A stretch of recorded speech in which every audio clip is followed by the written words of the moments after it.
Harbaugh now heads to the Los Angeles Chargers. He wins everywhere. He wins, period. Justin Herbert, he's a crown jewel. Well, you guys better enjoy this. Quick snap, Herbert to throw. Has a man, touchdown! The fans loved it. You have to love what you're seeing on tape if you're a Chargers fan, especially for the future with Justin. Herbert on the move and throws and touchdown. I was just trying to show off. We're going to be known as world champions. And we're going to do it or die trying. Don't let the powder blues fool you. Who's got it better than that?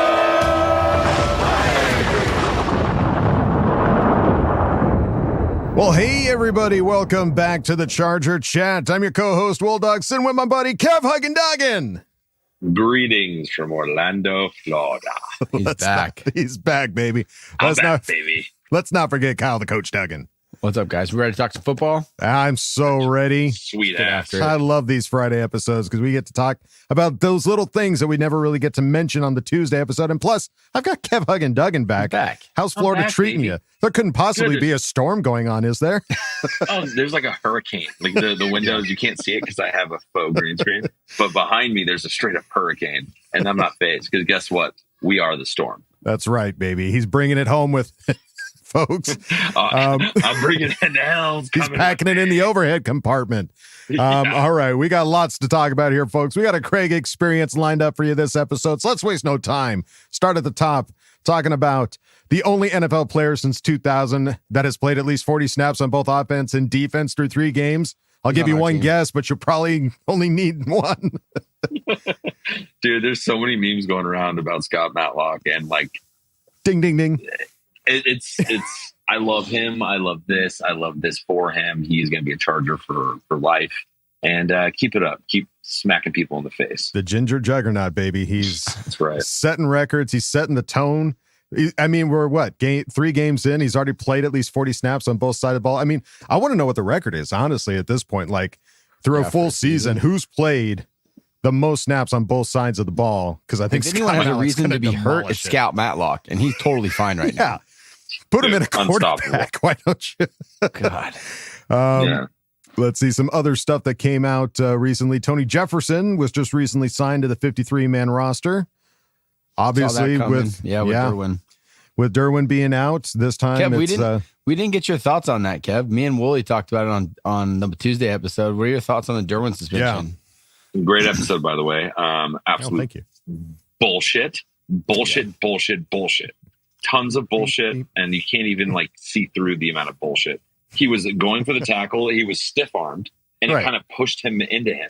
It was like so egregious. The penalty is not worthy of what actually happened. So, and it was a tackle on a tight end coming right at him. It's not like it was a defenseless receiver or something. Yeah, this isn't like a 5'9", like 170-pound wide receiver who gets lit up. Like it was a big boy who put his hand on his head. It wasn't a defenseless And if he wouldn't have lit him up, then Pat Fryermuth. Say it wrong. Whatever his name is. Yeah. He would have done the same thing to Derwin. Like he would have lowered his shoulder right into him. So it's, I don't know. Yeah. I think it's a total BS call. And he appealed it and it was already denied. And so no Derwin. Right. And it's just, of course, the Chiefs just have they have the officials. They have the NFLPA, apparently. Everyone's in their pocket. Yeah. What a great way to win, though. But I do want to say it's amazing the amount of money you brought up on the last episode. It's like $700,000 for this game. It's like that's a big fine. $700,000 for 1 week of football. How rad! Yeah. No, it's it is wild. Because I talked to my dad about it too. He's like, the penalty and the fine that should be the deal. And like, if you want to make it an egregious fine, sure, fine him for $100,000. Yeah, $700,000. Yeah, taking him off the team for a week against a division rival coming up here soon. I like that. Make him play for free. See how bad he really wants it. I like that. Oh, take away the money, make him play. See if he'll play anyways. That's even cooler. Yeah, that's a way better fine. Game. Yeah, and he just gets to be that guy that's like, I would do this. I got nothing to lose. Yeah. Like, coach, I'm blitzing every play. Yeah. You better hope your head is nailed to your shoulders. It's just too convenient, though, for the Chiefs, though. Like, that this, like, shit just happens for them the week before we're supposed to play them. We lose both of our tackles. We lose him because of a hit that was rad. You know, it just sucks. Yeah. Nobody, I think, is necessarily like, we understand the penalty. It's the fair inconsistency. Like we saw other hits of other guys that were just like, way more egregious. Like guys getting knocked unconscious, guys getting spat on. Like it's unreal that like that's the one that goes, that's too much. Guys driving 100 miles an hour, getting in car accidents, fleeing the scene, and nothing happens. Yeah, he'll play on Sunday. Oh, I hope somebody lights him up. Let's get Tony Jefferson out there and get suspended for a game. Light somebody's. Yeah, Tony. Who cares? You're going to be active one game. Just go take heads off, Tony. There you go, dude. Yeah, your one paycheck, your one game check is probably like $80,000 or something. So just go lay it all out there on the line, dude. Derwin's got you. Do it. Yeah, Derwin he'll pay for it. Until $80,000 is nothing for what he owes already. So that's fine. So, yeah, and for those that are going to keep an eye out for Tony Jefferson, he's number 23. He was wearing 37 during the preseason, but we realized that because he came out to play for the Carolina game, and we were looking around for him like, where is he? Like, where's 37? It's 23 now. Yeah.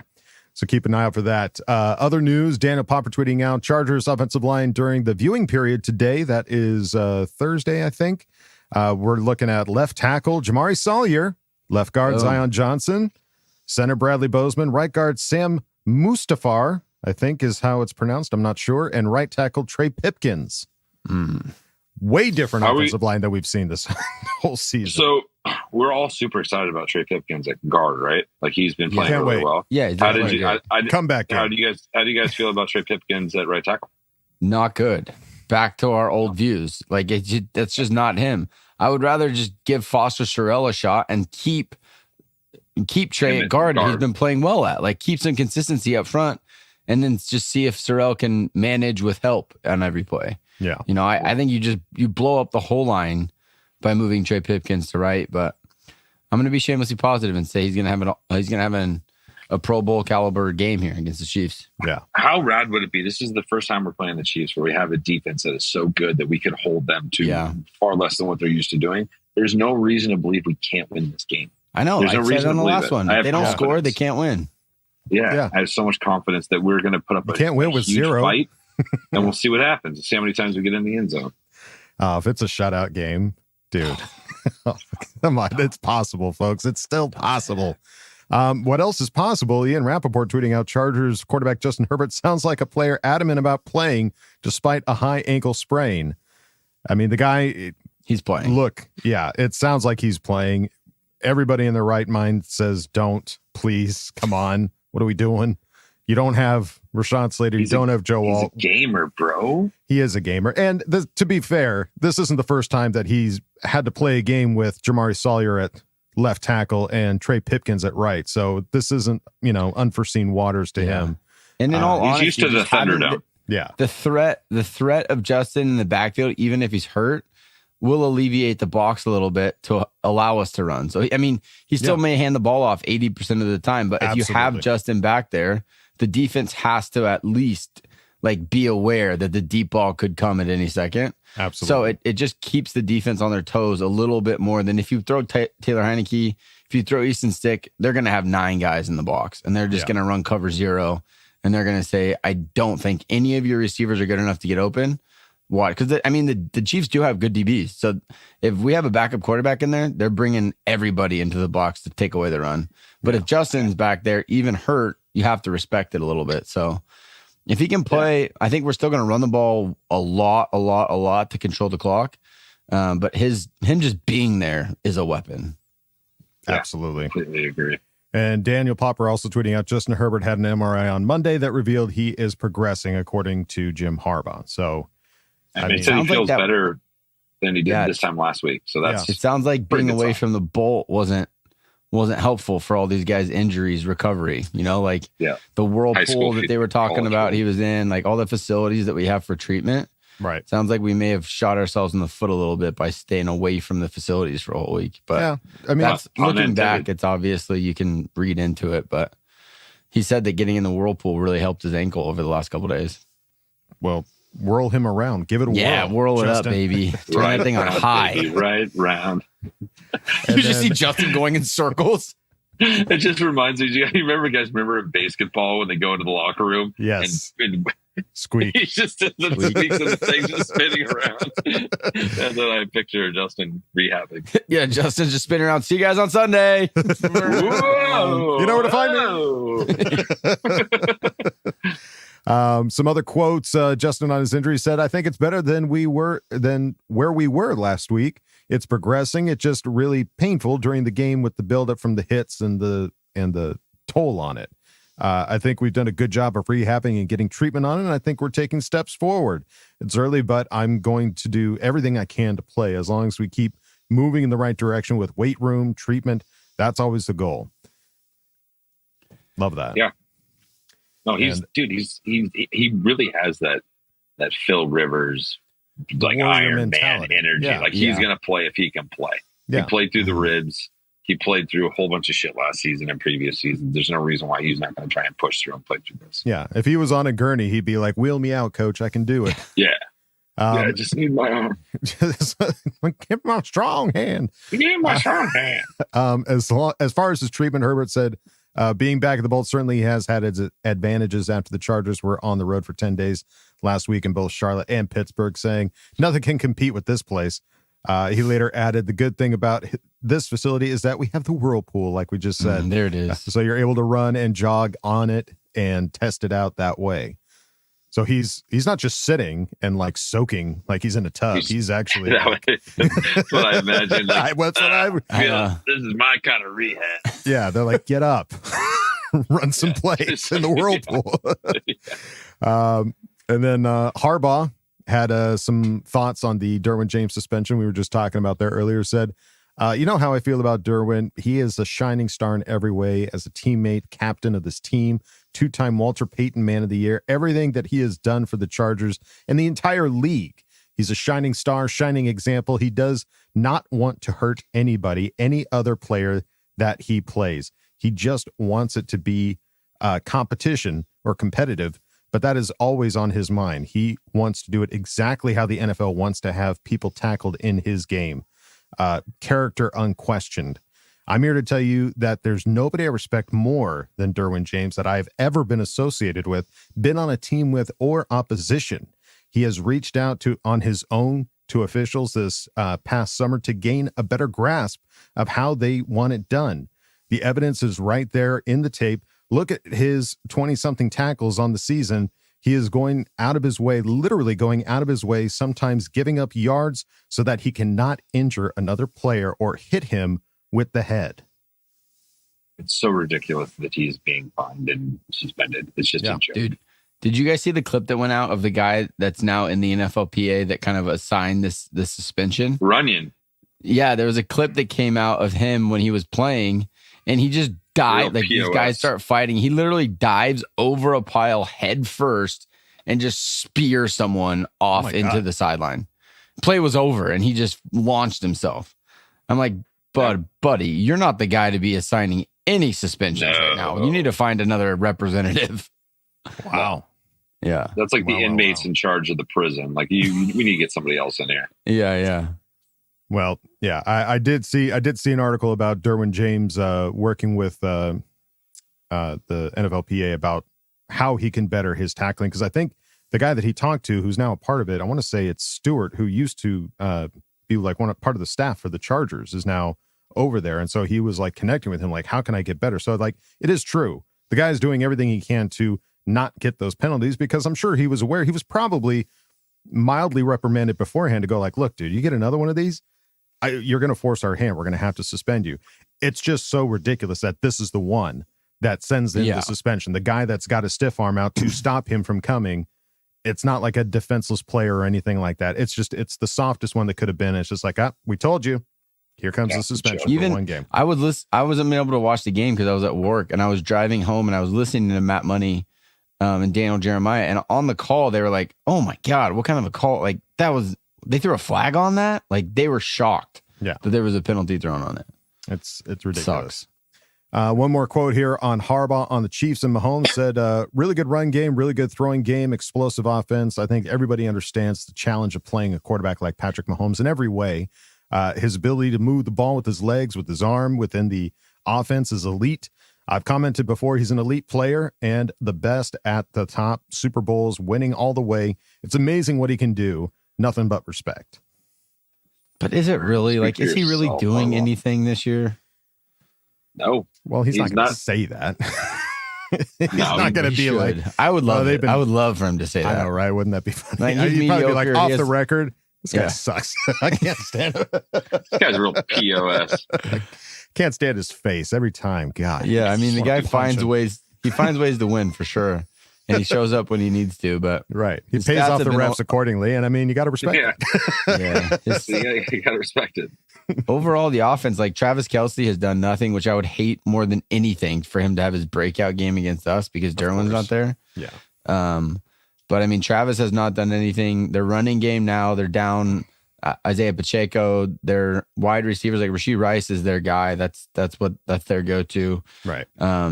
But it's not like a terrifying offense. Now, I hope I don't shoot myself in the foot by saying this, and I look back on this and I'm like, you're an idiot. But I do think that the offense is not clicking for Kansas City yet. And I think with our defense, if we can be efficient on third down and remove the stupid penalties, our defense will keep us in the game. I really believe that. I think they'll be able to keep us in the game. And if we can have a little bit of magic, a little bit of Herbert magic, if he can play, a little Quentin Johnston, a little Lab McConk, a little JK, just a little bit of magic. I think we can pull out a close one. Well, anything is possible with this team because it's being just led by a totally different staff, totally different coach, and I'm excited to see what happens, especially with basically the world thinking that we're not going to win this game as the NFL.com put out their picks, and it's a sea of red. It's fascinating to me that these scores, like, they're not paying attention to what we just did, how we're like the third. We give up the third lowest amount of points in the whole season so far, and yet I don't see it. Do they have them scoring like 30 points? 30 burgers. Yeah, we got a couple 30s. Yeah, there's nothing lower than 20. 2 possessions. They're all 20 or higher. They're gonna have their first go off game on us, but that's not even reality. You know, Derwin's gone, and so is Joey. But we like that. What's what we talked about this offseason. Our depth is awesome. Yeah, like Bud Dupree and Thule. You know, you still got our boy 52 coming off the edge. Like we're in good shape. Yeah, Julio and everybody over there. Well, and then looking at the injury report, it's a hefty let's just one. Not do this. Can we skip this part? Well, just Sure. to say who all hasn't practiced. Obviously, Joe Walt, Joey Bosa, Junior Colson, Darius Davis showing up there on Thursday with a hamstring deal makes the Jalen Reagor signing a little bit more understandable. Yeah. Tito Abonia, let's see, Rashawn Slater didn't practice. Those are all the guys that did not practice one bit. Limited practices, we're seeing Christian Fulton, Justin Herbert, as we mentioned, Hayden Hurst with his Achilles. Let's see, Trey Pipkins dealing with some foot thing. Didn't practice Wednesday, but got limited. He just wanted Thursday. to fit in with the cool kids. Yeah, he just was like, "Where's Herbert? He's unlimited. Yeah. I want to go hang with He's him." he's in the whirlpool. I'm gonna go over there. Oh, Joe Alt and Rashawn are out. Yeah, I got a little ding too. I'm one of those guys. Ooh, feel it right in my big toe. And Jasir Taylor also limited practice with his fibula still lingering. So His bone's still hurting him. yeah, his bone, folks, is still hurting him. But on the bright side, Josh Palmer getting a full practice in. So we might see Palmer come out there to be another weapon out there. So This is also our last game without DJ Chark, hopefully. That's right. Yeah. Fingers Hopefully crossed. After the bye, he'll be rolling. yeah, fingers crossed after the bye. Everybody's just healthy, ready to go. We're ready to 3-1. play. Yeah, come on. Oh, how beautiful would that be? 3-1, 2-0 in the AFC West. When's the I last think time it's we why were 2-0? Justin plays, dude. I think it's why Justin plays. It's a huge, huge, huge game. Big time.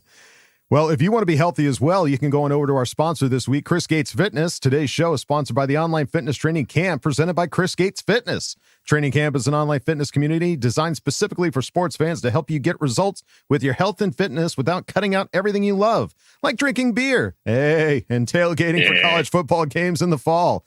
In Training Camp, you'll get all the support you need to build muscle, burn fat, and stay consistent with your workouts. And at the same time, you'll instantly join a community of like-minded people doing the same thing. With Chris as your coach, you'll get top-notch guidance. In addition to being a massive football fan, Chris has been coaching people online since 2018, and his clients consistently get results by implementing a flexible approach to diet and exercise. So if you're interested in, getting brand new workout programs every month so you can achieve your health and fitness goals, fitness challenges every month to help push you to develop healthy habits, challenges with the training camp community like weekly football pick'em, where you get to compete with other members and scoring awesome prizes. Access to live Q&As where you can get direct personalized support from Chris with your health and fitness, and the support of a community of people there to encourage you every step of the way. Come on.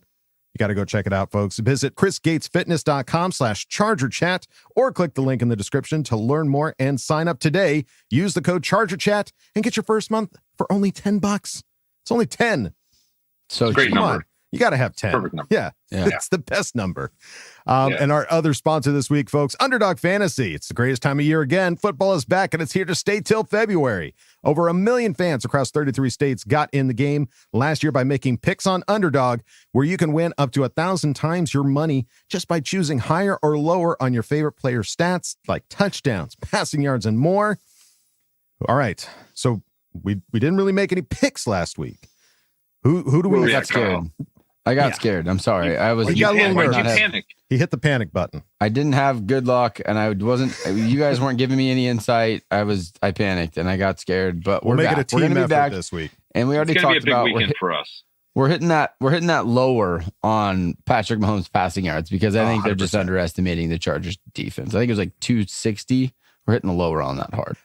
So making picks on Underdog is straightforward, and signing up is even easier. Just head over to Underdog's simple-to-use mobile app or UnderdogFantasy.com. Sign up with promo code CCHAT, and Underdog will give you a free pick to use on your first cash pick'em entry, plus up to $1,000 in bonus cash when you deposit. That's Underdog Fantasy, promo code CCHAT, to claim your new customer special of a free pick and your deposit offer. Must be 18 or over 21 for Massachusetts and Arizona, over 19 for Alabama and New England, and present in a state where Underdog Fantasy operates.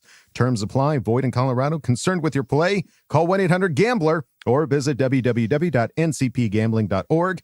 Arizona, 1-800-NEXT-STEP. That's 1-800-639-8783, or text NEXT STEP to 53342. New York, call the 24/7 Hope line at 1-877-8-HOPE-NY, or text HOPE-NY to 467-369. And folks, when you're done making your picks, you got to head over to our Patreon, patreon.com/ChargerChat. Check out all the cool stuff we got over there. We got a hangout coming out on Saturday. For those of you in the Special 10 group, I'm looking forward to it. We're gonna come together. We're gonna talk. We're gonna have some good times this Saturday before the Chiefs game. So definitely go check out patreon.com/ChargerChat. But if you don't want to go over there, it's totally fine. You can go on over to our regular website, chargerchat.com. Check out all the cool stuff we got over there. T-shirts, hoodies, and stickers. You can chat it up with other Charger Chatteteers in the member section and ask questions and ask Bolt Fam. So go check out chargerchat.com. All right, folks, it's time to go on to the next segment. Love this guy. You better love him too. You know him. You freaking better love him. It's the Craig Experience. Oh, yeah. Oh, yeah. Come on in, man. Kick your feet up. Oh, Craig Experience. Hello there. Make yourself at home. Got some stuff to talk about, right? Moving on.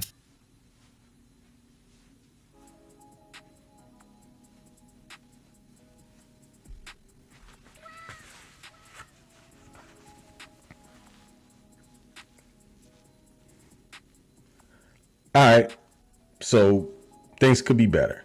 This is kind of like NFL first world problems, 2-1, so could absolutely be worse. It's just the circumstances in which the team is 2-1, but I digress.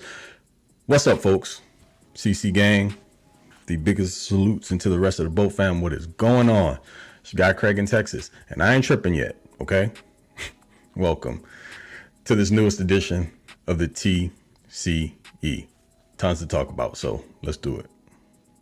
I swear, there's nothing like a Chargers loss to just screw the rest of your week, right? It's not just that they lost, it's who they lost in the loss. So it just compounds. But anyway, I'm going to spare us the trauma of going through all that took place in Pittsburgh last week. It's been a long one already. You've heard all there is to hear about it. I just want to touch on a couple topics. The offense coming out of the gate looked pretty decent, specifically in the passing game, which is not what I expected to the degree that it was going. Justin Herbert was dealing, man, like 9 for 9, 10 for 10. early on. The touchdown to QJ, who's playing very, very well. Led McConkey, really nice receptions. Starting to get more volume in the offense. Looking forward to that moving forward. But man, all hell just kind of broke loose once Rashawn Slater got hurt, right? Then it was Herbert, later Alt, and nothing like those late in the game injuries. You get almost through the whole matchup and then something ridiculous happens like that. But oh, by the way, side note, does anyone else notice that there seems to be one player who's generally associated with the majority of these injuries whenever the Chargers play the Steelers, or really just questionable plays in general? That's right. Good old Cam Hayward. Dude is either like the NFL's version of Black Widow, or he's just perfected the art of accidentally hurting players. Either way, it's just very weird and wild. I really don't like playing against the Steelers, namely going into this matchup, because the interior defensive line was already questionable. I assumed Cam was going to wreak havoc. I just didn't know he was going to decimate the offense in the fashion that he did, further making the Chiefs matchup next week that much more difficult, because certainly that feels like it's going to be a cringe watch. We'll talk more about that in a bit. Oh, also, this week 5 bye that we were all like really pissed off about when the schedule got released seems like perfect timing now. Couldn't come any sooner, honestly. As far as the defense is concerned, I mean, again, this is like a tale of two halves. They pretty much hodored, for my Game of Thrones fans out there, as long as they could. And then you move into the second half where the Chargers managed -5 yards. And when you're talking about just consistent 3 and outs on and off the field like that, you played right into the Steelers' hands, and they ended up chargering you. Now, hey, I'm repurposing the term chargering.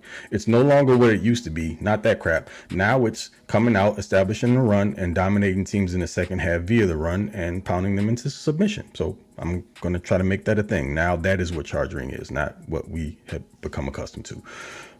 The Steelers pretty much charged the Chargers in the second half, and the running game opened up, and then it was just the floodgates. Overall, you couldn't ask your defense to play much better than they had early on, but those guys just really got worn down, and it's a rough game, and you're playing against a team that prides themselves on being just as physical as you. But I like the performances from Deion Henley, who's just being a standout at the second level, and makes me hate Brandon Staley that much more. Derwin had a game. He played pretty well outside of the personal foul, unnecessary roughness penalty. I'll get back to that in a second, by the way. But again, when you're out on the field for that many snaps, that consistently, things are going to break down. Forget it. Let's just get into the Derwin thing, because it's bothering me. It really is. And I'm sure a lot of you folks feel me on this. My issue isn't that Derwin committed a foul, right? You can't lead with your head. Those are the rules. Derwin's, he's culpable for it. He's made himself a target by the NFL. It's unfortunate, but he has. My issue is with the league's lack of consistency on the rules that are supposedly in place for the safety of players. They seem to be cherry picking a bit. Is it just me, or like let's look at the first 3 weeks. Let's go back in time a bit.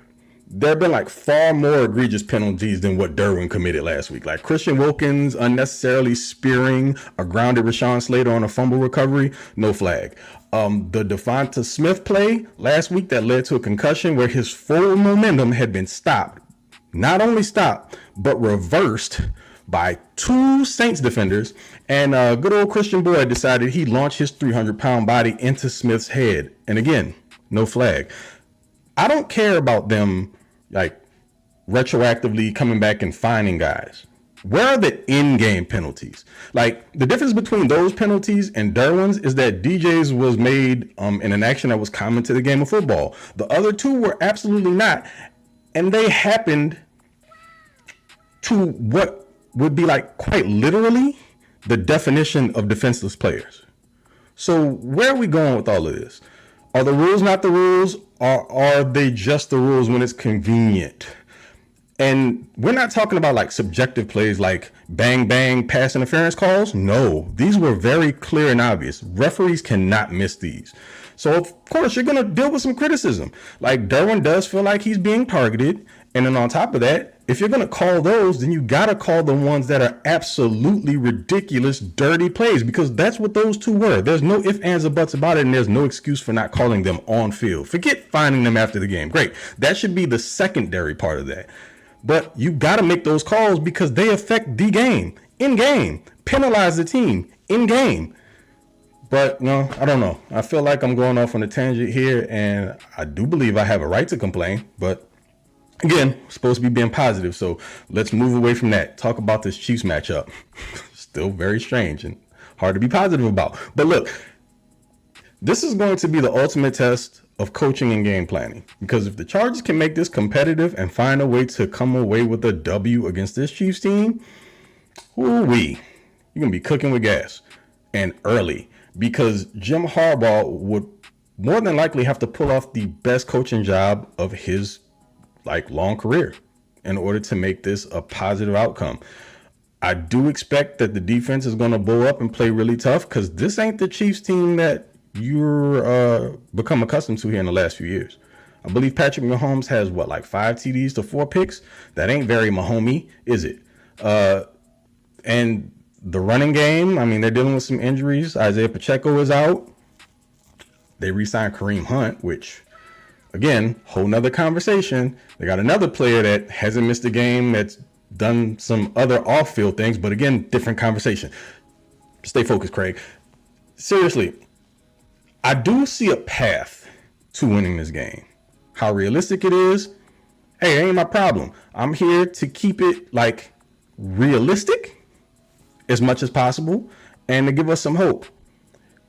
If you can slow this game down, keep Mahomes off of the field, and make some sudden change turnovers, find yourself in plus territory, could be a big Cameron Dicker game where he has to come through with a solid maybe 4 or 5 field goals. If you can play some bend don't break, keep the Chiefs out of the end zone, and I'm not expecting long drawn out drives, because I mean, you're probably going to be missing your best 2 offensive linemen, and the interior defensive line is already questionable. So I just expect now with Taylor Heineke, who should be starting. Oh, by the way, I have not seen that Justin Herbert's been ruled out for this game, and I know that they typically aren't putting stuff out there until end of week. But as I'm recording this, I've listened to Justin Herbert basically say he feels better now at this point in the week than he did last week, which is crazy to me. But also, it's crazy to me if you play him without your 2 starting tackles, your 2 best offensive linemen, and then you throw him in there behind a makeshift offensive line already dealing with an injury. Feels super irresponsible. It would probably be the first time I question Jim Harbaugh. But man, he's a warrior, and I'm sure he's going to fight as much as he can to play, and he does give the team the best chance to win. I just feel like you should give him a couple weeks off the ankle. If he's feeling better now, great. Take a whole nother week. You'll feel that much better going into the game against the Broncos. So that's my 2 cents on that. Anyway, I don't think this is an impossible game to win. Is it improbable? Maybe. But there's a path. And if the defense can step up and they can find themselves playing more of a field position game where special teams is a big contributor. Oh, Darius Davis, figure it out, my man. Get it together. We need you. This is going to be probably what we would need from you as your best game to date, as far as a return man goes, because field position is going to be what it's about for the Chargers this week. Taylor Heineke, he may surprise us, and the wide receivers are probably going to have to do as much as they've had to do all season long to this point. But that's another good thing, because you got guys who are very adept at run after the catch, and they're going to have to do that. I'm not looking for Taylor Heineke to be bombing the ball 40, 50 yards down the field. I expect a lot of quick game and guys getting the ball in their hands and trying to make something happen with it soon thereafter. So that's it, folks. Do not panic. Even if the Chargers end up 2-2 at the end of this week, there are worse things. 2-2 going into a bye. Guys will start healing up, getting back, and just got to ride it out for the time being. Doesn't feel great, but it could always be worse. Look at the rest of the division. There are already issues with other teams, specifically one that wears silver and black, that I kind of told you about, and a certain wide receiver that I do not expect to be a part of that team through or past the trade deadline this year. So again, just my prediction. Anywho, This is a Chargers channel. Let's keep it a buck about the Chargers and stay encouraged, guys. We're all very, very, very much so panicked right now about this game, I'm sure. Not feeling super confident about it, but I'm telling you, there's a chance. So hold on to hope. Let's ride this thing out. And till the next time, y'all know who it is. Mr.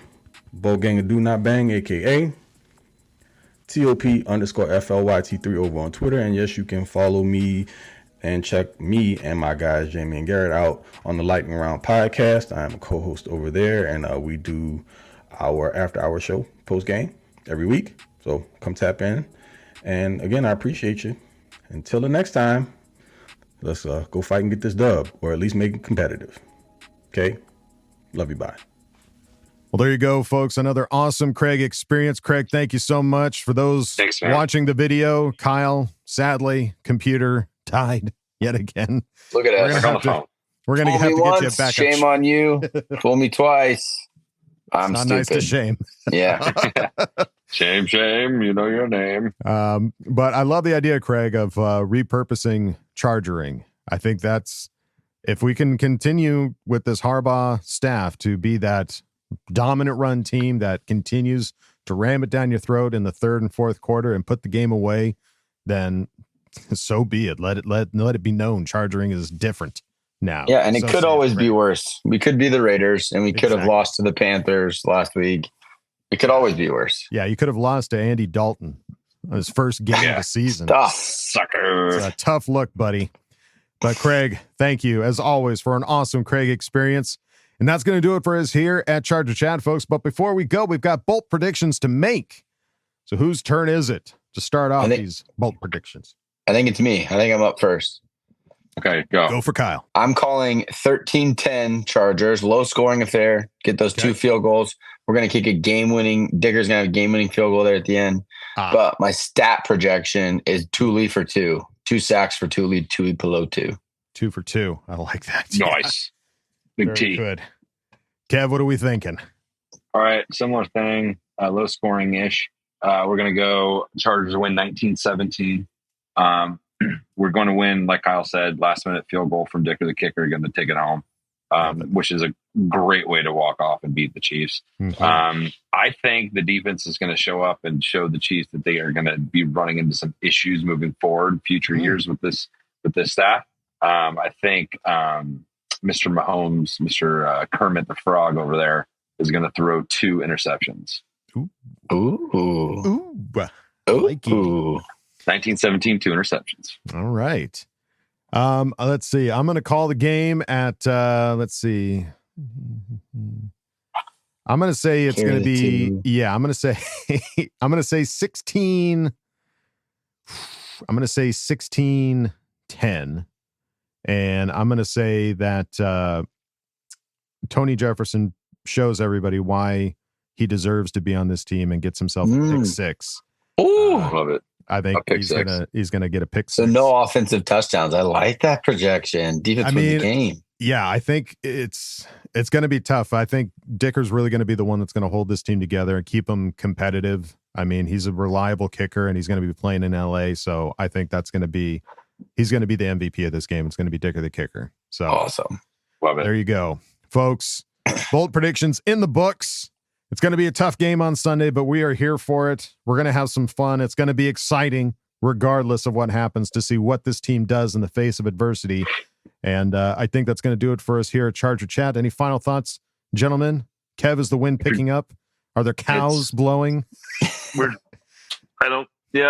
people riding on brooms? It's a little sketchy, but I'm going to go to bed here in a minute. But yeah, I will say if you're going to the game, get loud for us. Get loud, really loud for us. Try and bring some megaphones, dude. You make sure that guard has to do that for them. Make sure that he has to signal when the ball needs to be snapped. That's what I want to see on the broadcast. That'll be fun. All right. Well, that's going to do it for us here at Charger Chat, folks. Don't forget to bolt up because we're ready for any squad, any place. Okay, love you. Bye. Okay, love you. Bye. Okay, love you. Bye.